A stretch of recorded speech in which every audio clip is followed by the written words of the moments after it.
Sabi ng Dikap yan. Sabi ng Dikap at ni Mayor pero Tidel ho. At sa ating Vice President kami mga Sangguniano. Kasama ho niyan sa pagtulong na yan. Para po sa mga kababayan natin dito sa Bicol Region.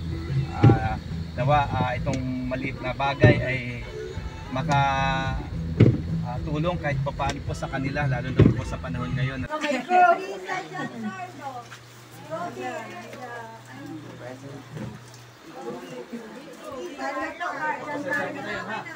Ayan, yan po yung ating munting nakayanan sa ating mga kababayan dito sa Bicol Region.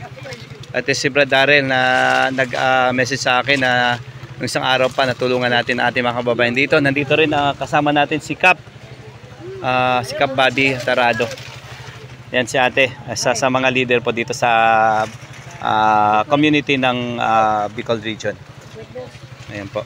Yan po yung ating mga kababayan. Talagang pagpasensya nyo na ito, ha. Konting nakayanan natin. Okay.